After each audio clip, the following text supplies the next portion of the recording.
رسول اللہ صلی اللہ علیہ وسلم نے فرمایا میرے رب نے مجھے ایک نعمت یہ بھی عطا کی جو مجھ سے پہلے کسی نبی کو عطا نہیں کی۔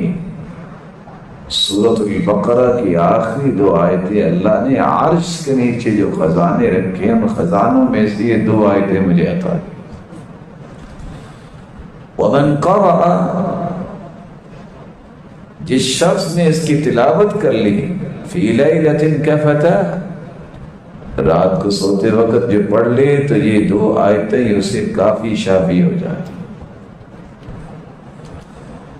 أعطيت 70 ألفا يدخلون الجنة بغير حساب ولا عذاب،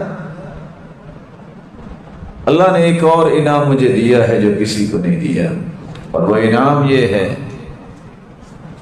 میری امت میں سے 70,000 لوگ، اور دوسری روایت کے الفاظ ہیں مع كل واحد 70 ألفا، ان 70,000 میں سے ہر ایک کے ساتھ مزید 70,000۔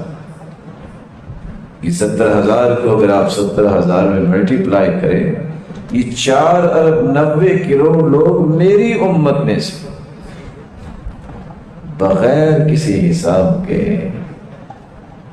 ہاتھوں میں ہاتھ ڈال کے آخری دن بعضهم بعضا، ایک ہی دروازے سے، وجوہہم کالقمر لیلۃ البدر، چاند جیسے ان کے چہرے ہوں گے، اور وہ ایک ہی دروازے سے جنت میں بغیر حساب کے داخل ہو جائیں۔ یہ صرف رسول اللہ صلی اللہ علیہ وسلم کی امت کے لیے اللہ نے انعام رکھا۔ صحابی آگے بڑھ کے کہتے ہیں میرے لیے بھی دعا کر دو، میں بھی بغیر حساب کے چلا جاؤں۔ فرمایا تم بھی بغیر حساب کے جاؤ۔ ایک دوسرے صحابی آگے بڑھے، کہتے ہیں سبقک بہا عکاشہ، عکاشہ سبقت لے گیا ہے، اب وہ عمل کریں گے تو بغیر حساب میں جائیں۔ اور وہ اعمال کیا ہے جس سے انسان بغیر حساب کے جنت میں جائے گا؟ لا یسترقون، کسی جن بابے کے پاس، کسی کاہن کے پاس جا کے جھاڑ پھونک جو ہے طلب نہیں کرتے۔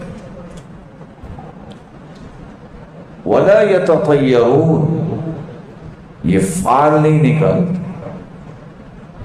ولا یکتوون، علاج تو مختلف قسم کے ہیں لیکن کئی کا علاج نہیں کرتے۔ پتھر لوہے کو گرم کر کے جسم پہ ڈم لگانا، اگرچہ عربوں کے ہاں یہ معروف تھا۔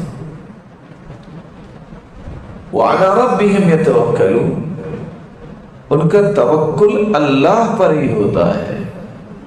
یہ 4 نشانیاں جس میں ہوں گی اللہ اسے بغیر حساب کے جنت لے جائے گا۔ اللہ تعالی ہم سب کو بھی بغیر حساب کے جنت میں داخل